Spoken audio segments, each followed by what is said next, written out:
You're in a season of just immense pain. You've cried out, you've pleaded, you have begged God for help, for relief, for just a sign that He's there. But all you're getting back is silence. And it's a silence so loud it feels like a physical presence, a heavy blanket of absence that's suffocating your hope.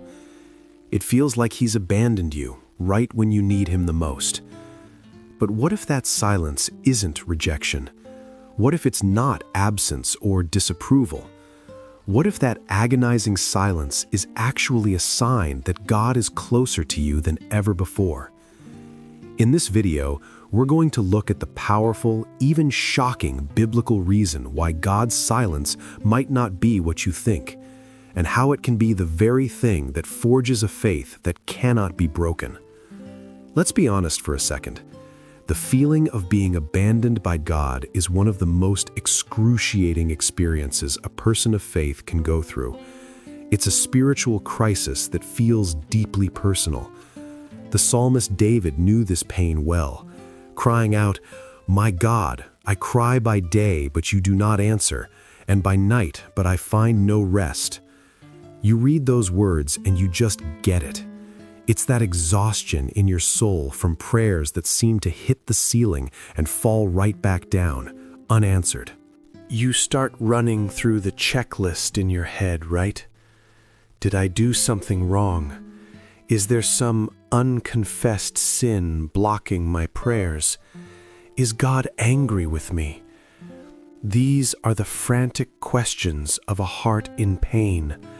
A heart desperately searching for the hand it once held so securely. This isn't a failure of your faith. It's a deeply human and deeply biblical struggle. Many of the heroes of our faith walked this same desolate road. Job, a man described as blameless, sat in his suffering for 37 chapters, crying out into a divine void.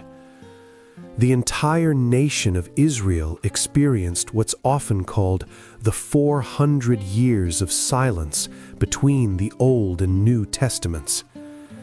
But the most staggering example is Jesus Himself.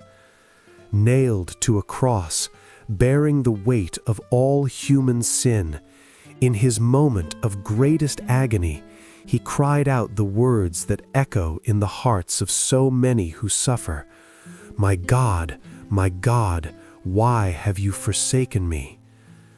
Think about that for a moment. If Jesus, the perfect Son of God, experienced the feeling of divine abandonment, then your feeling is not a sign that you're a bad Christian or that your faith is weak. It's a sign that you are human, walking a path that even the Son of God walked. His cry validates your own. It tells you that God isn't afraid of your honest pain, your doubts, or your frustrations. In fact, your lament, your cry into the silence, isn't a lack of faith, it's a profound act of it. You wouldn't be crying out to someone you didn't, on some level, still believe was there to hear you. So if the silence isn't punishment, what is it? This is where we uncover this incredible paradox. The Bible reveals three profound truths about God's silence, and they have the power to change how you view your suffering forever. Truth number one: God's presence is a promise, not a feeling. So often, our faith gets tangled in our emotions. When we feel close to God, we think He's near. When we feel distant, we assume He has moved. But God's presence isn't a fleeting emotion, it's a rock-solid covenant promise. The writer of Hebrews states it plainly, "I will never leave you nor forsake you." That promise isn't conditional on you feeling it. It's anchored in the unchanging character of God Himself. Think of it this way. On a cloudy day, the sun doesn't cease to exist. It's still there, blazing with the same power and consistency, even though you can't see or feel its warmth. Your feelings, your pain, your circumstances, these are the clouds. They can be thick and dark and obscure the light, but they cannot nullify the existence of the sun. God's promise to be with you is the sun. Your ability to believe, to pray, and even just keep seeking is itself proof that God is holding you, even when you feel nothing but the chill of the storm. Truth number 2. Silence is an invitation to a deeper faith. Now, this next one might be the hardest to grasp, but it's also the most powerful. God sometimes withdraws the feeling of His presence not to push you away, but to draw you into a deeper, more resilient faith. A faith that isn't dependent on spiritual highs or emotional comfort. Imagine a father teaching his child to ride a bike. There comes a moment when he has to let go. In that moment, the child might feel a surge of panic, a sense of instability and abandonment. He let go. But where is the father? He hasn't walked away. He's closer than ever, hovering, ready to catch, his attention completely focused on his child. He let go not because he doesn't care, but because he cares so much that he wants his child to learn to ride on their own. In a similar way, God's silence is often an act of loving trust in you. He's inviting you to move from a faith that needs to hold His hand to a faith that trusts His heart. He is teaching you to stand on the rock of His promises, not the shifting sands of your feelings. This silence is a sacred space where true trust is forged. It's a divine vote of confidence, believing you're ready for a faith that can withstand the storm. Truth number 3. Silence is a forge for character. Nobody likes going through the fire, but the Bible consistently uses the metaphor of a refiner's fire to describe how God works in us. The Apostle Peter says that trials come so that our faith, of greater worth than gold, which perishes even though refined by fire, may be proved genuine. See, God isn't just interested in your comfort. He's deeply invested in your character. He is making you more like Jesus. The seasons of silence are often where the deepest work gets done. It's in the wrestling, the waiting, and the choosing to believe when every feeling screams otherwise, that patience, perseverance, and a profound spiritual maturity are born. That's why some say the prayers offered during times of spiritual dryness are the ones that please God the most. Why? Because they are prayers of pure faith, offered not for the reward of a feeling, but out of sheer, tenacious love for the one you believe in. God isn't absent in the silence. He is at work. Okay, so understanding the why is one thing, but how do we actually live through it? What do you do when the silence just stretches on and on? Stop pretending you're okay. God invites your raw, unfiltered honesty. Look at the Psalms.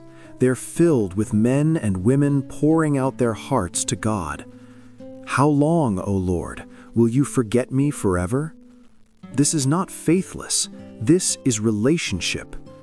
Lament is an act of faith that believes God is big enough and good enough to handle your anger, your frustration, and your pain. Tell Him how you feel. He already knows, but He wants to hear it from you. Prayer isn't about informing God, it's about inviting Him into your struggle. When your feelings are a raging sea, you need an anchor. That anchor is the Word of God. When God seems silent, it's crucial to remember what He has already said.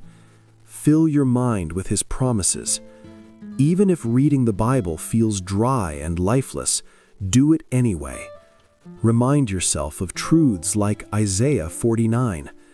Can a mother forget the baby at her breast? Though she may forget, I will not forget you. See, I have engraved you on the palms of my hands. And remember his past faithfulness. Get out a journal and write down every time God has come through for you in the past. Your spiritual history becomes an anchor in your present darkness, a tangible record that the God who was faithful then will not stop now. Finally, lean into your community. Don't isolate yourself. Let others be the arms of God for you, holding up faith for you when yours feels weak.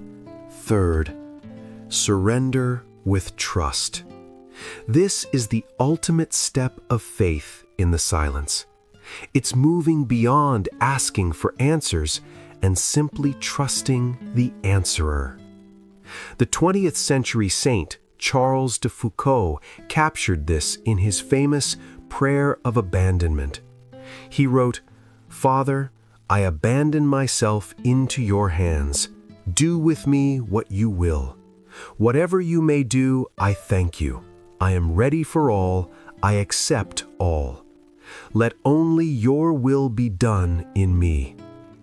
This isn't a prayer of defeated resignation. It is a powerful, active declaration of trust in a loving Father. It's looking into the silent darkness and saying, I don't understand what you're doing, but I trust who you are. Do with me what you will. It echoes Jesus' own words on the cross, Father, into your hands I commend my spirit. It's the deepest form of faith, trusting God not just without answers, but without reserve and with boundless confidence. The silence of God when you hurt the most feels like the ultimate abandonment. But as we've seen, that's a lie. God's silence is not his absence. It's a different, deeper kind of presence. His presence is a promise, not a feeling. His silence is an invitation to a more resilient faith. It is the holy ground where your character is forged into the image of Christ.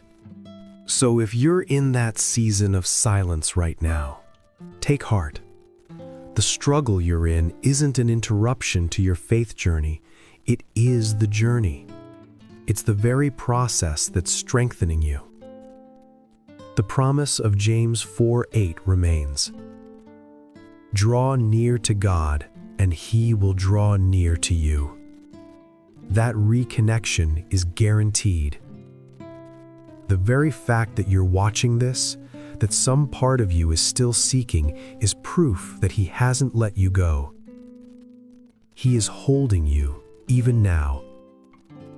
If this message has spoken to you, please consider subscribing for more content that explores the real and sometimes difficult journey of faith. And if you know someone who is walking through their own season of silence, maybe this video could be a lifeline.